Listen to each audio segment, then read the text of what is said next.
Hello, crypto enthusiasts. Welcome back to Silks. Today, we're diving into a concept that's been a game changer in the world of cryptocurrencies: ICO, or initial coin offering. If you've ever wondered what an ICO is and how it works, we've got you covered. Let's break it down in simple terms. What is an ICO? So, what exactly is an ICO? An ICO is a way for new projects in the crypto space to raise funds.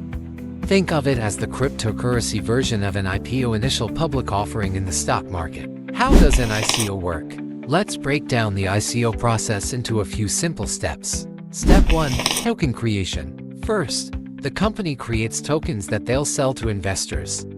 These tokens are usually built on a blockchain, like Ethereum. Step 2. White paper publication. Next, the company releases a white paper, which is basically the project's blueprint.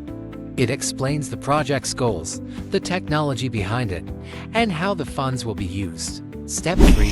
ICO Launch. Once the white paper is out, the ICO officially launches. Investors can buy tokens using cryptocurrency, usually Bitcoin or Ether. Step 4. Project development. Finally, the funds raised from the ICO are used to develop and promote the project. If the project succeeds, the tokens can increase in value. Can I raise funds for an eternal source of coffee? If your coffee can stop people from turning into zombies every morning, you might just get some investors.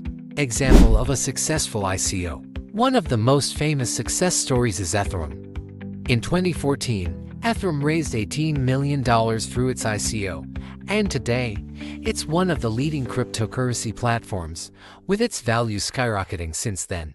Important tips for ICO investment. While ICOs are a powerful fundraising tool, they also come with risks.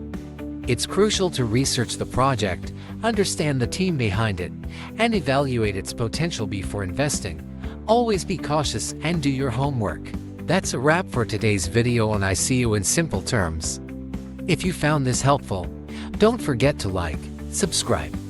Thanks for watching, and we'll see you next time on Silks.